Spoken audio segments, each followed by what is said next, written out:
नमस्कार दोस्तों, स्वागत है आप सभी का हमारी एक और नई वीडियो में। दोस्तों, इस वीडियो में हम बात करने वाले हैं स्फटिक के बारे में, समझेंगे इस वीडियो में। दोस्तों, स्फटिक ये उपरस का एक महत्वपूर्ण टॉपिक है, इस पे हम चर्चा करने वाले हैं आज। चलिए देख लेते हैं इसका संस्कृत नाम इसका स्फटिका है। जैसे कि आपने यहाँ पर देखा, ये संस्कृत नाम ही इसका लिखा हुआ है। हिंदी में इसे फिटकरी बोलते हैं और अंग्रेजी में इसे पोटास एलम बोलते हैं। इसका रासायनिक सूत्र देख लेते हैं।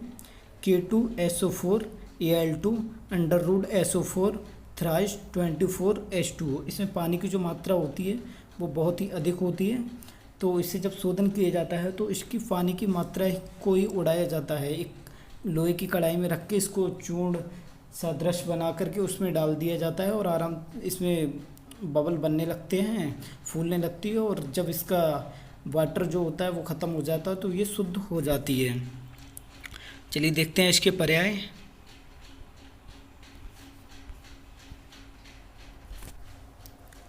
तुबरी, सुराष्ट्रजा, स्वराष्ट्री, स्वराष्ट्र मृत्तिका,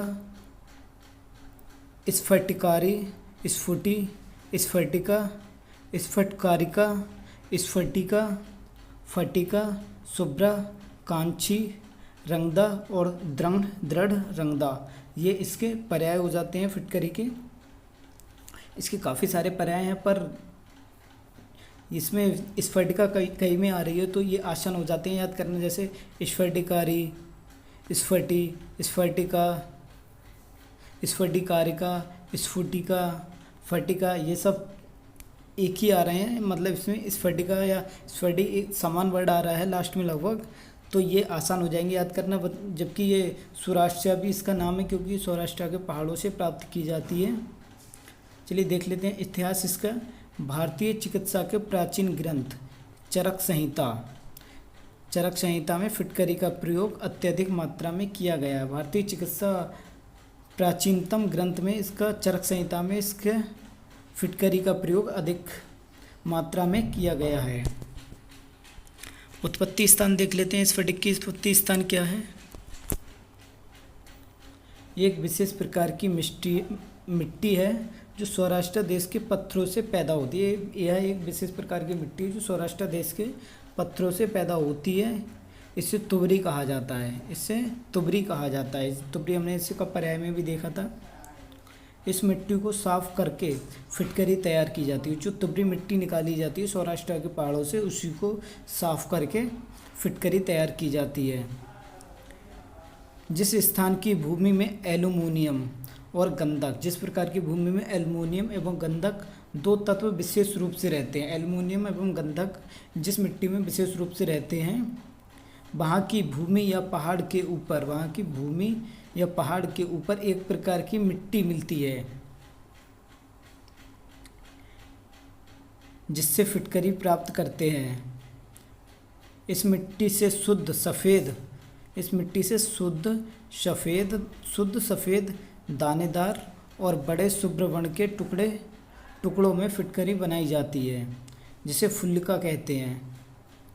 परिचय। इसका रासायनिक नाम double sulphate of potassium and aluminium होता है। इसका रासायनिक नाम डबल सल्फेट पोटेशियम एवं एल्यूमिनियम होता है। कशैला स्वाद होने से तुबरी कहा जाता है। इसे तुबरी क्यों कहा जाता है? एग्जाम आपका एक क्वेश्चन यहीं से बन रहा है कि तुबरी, स्फटिक को तुबरी क्यों कहा जाता है? क्योंकि इसका जो कशैला स्वाद होने के कारण इसे तुबरी कहा जाता है। स्फटिक सदृश होने से इसे स्फटिका कहते हैं। स्फटिक सदृश होने से इसे स्फटिका कहते हैं। लोहे के कारण इसमें लाल रंग दिखाई देता है। एक क्वेश्चन ये बन जाता है यहाँ पर, स्फटिक में लाल रंग क्यों दिखाई देता है? तो इसमें लोहे के कारण लाल रंग दिखाई देता है। दोस्तों, अगर आपने हमारे यूट्यूब चैनल को अभी तक सब्सक्राइब नहीं किया तो सब्सक्राइब कर लीजिए। आप हमारे साथ हमारे टेलीग्राम चैनल पे भी जुड़ सकते हैं। दोस्तों, आपको कंटिन्यू वीडियो मिलती रहेंगी हमारे रसशास्त्र की। अभी बरेली में कुछ दंगे चल रहे हैं, वहाँ नेट का थोड़ा इशू है, नेट वेट नहीं चल रहा है, बंद कर दिया है, इसीलिए वीडियो मिलने में थोड़ा लेट भी हो सकता है 1-2 दिन, तो उसके लिए बेफिक्र रहिए। अब चलिए देख लेते हैं फिटकरी निर्माण विधि। फिटकरी निर्माण विधि क्या है?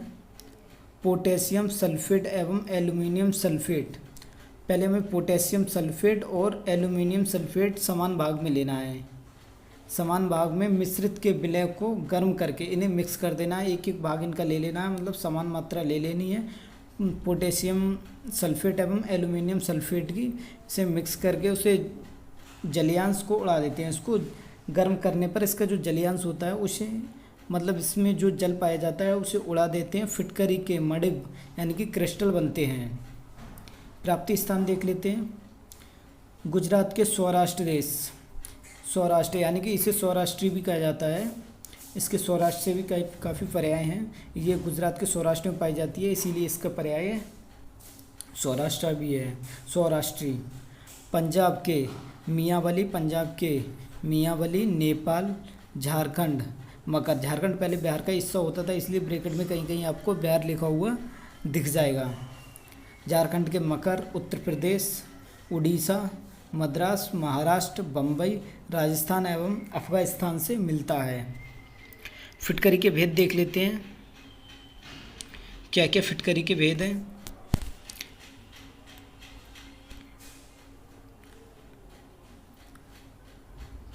रसरत्न समुच्चयकार ने स्फटिका के 2 भेद माने हैं। रसरत्न समुच्चयकार ने स्फटिका के 2 भेद माने हैं।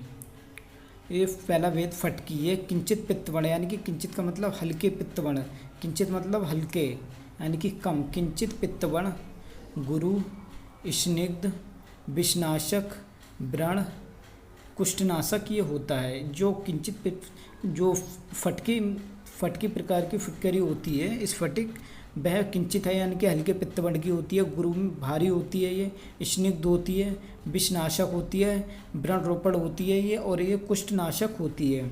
वहीं जो दूसरे प्रकार की फिटकरी मानी है रसरत्न समुच्चयकार ने, वो फुल्लिका है। भार में लघु होती है यानी कि ये भार में हल्की होती है। श्वेत शुभ्र वर्ण की होती है यानी कि सफ़ेद वर्ण की होती है। ये स्निग्ध होती है। अम्ल एवं इसका लेप करने पर ताम्रभस्म आसानी से बन जाती है। इस पे अम्ल एवं इसका लेप करने पर इसमें ताम्र भस्म बन जाती है। फिटकरी का शोधन देख लेते हैं, कैसे फिटकरी शोधित करते हैं। इसका बहुत ही आसानी से शोधन हो जाता है, हमने आपको बता भी चुके हैं। फिटकरी लेनी है हमें। फिटकरी को इसे अगर आप क्रिस्टल है फिटकरी का तो इसे हमें चूर्ण कर लेना है। फिर लोहे की कढ़ाई में हम इसे डाल देंगे, फिर अग्नि पर रख देंगे। फिर ये फूलने लगती है। जब फूलने के बाद इसमें जो जल की मात्रा होती है वह उड़ जाती है और तभी ये शुद्ध हो जाती है। फिटकरी को लोहे की कढ़ाई में डालकर अग्नि पर फुलाने पर शुद्ध हो जाती है। फिटकरी के गुण देख लेते हैं, क्या क्या इसके गुण हैं। फिटकरी रस में कषाय, कटु एवं अम्ल, इसके 3 रस पाए जाते हैं। इसमें कषाय, कटु एवं अम्ल रस की होती है ये, एवं वीर्य में उष्ण होती है। वीर्य में उष्ण होती है। यह बाह्य प्रयोग से संकोचन प्रभाव करती है। बाह्य प्रयोग से ये संकोचन प्रभाव करती है। संकोचन का मतलब होता है सुकड़ाने का कार्य करता है। कभी आपने देखा होगा सैलून पे शेविंग करने के बाद में फिटकरी लगाते हैं ताकि वो संकोचन काम करती है, या शेविंग करते समय ब्लेड वगैरह लग जाता है तो ब्लड ना निकले, इसीलिए वहाँ पे फिटकरी से रगड़ देते हैं, स्फटिक से रगड़ देते हैं ताकि वो जो यहाँ पे कट लगा है उसे सुकड़ा दे और वहाँ से जो रक्त का स्राव होता है वो रुक जाए। संकोचन प्रभाव करती है। यह कंठे होती है यानी कि गले के रोग के लिए होती है। केश से बाल रोग के लिए होती है। केश से मतलब बालों के रोग के लिए होती है। व्रण घन होती है। व्रण यानी कि फोड़ा फुंसी या कहीं आघात हुआ होता है। विषघन, नेत्रे है, विषम ज्वर है, कंडू, त्रिदोषनाशक है,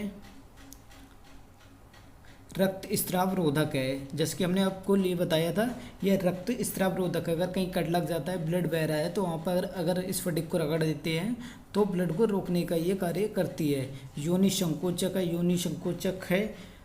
मुख रोग हर है यानी कि मुख रोगों को हरती है ये।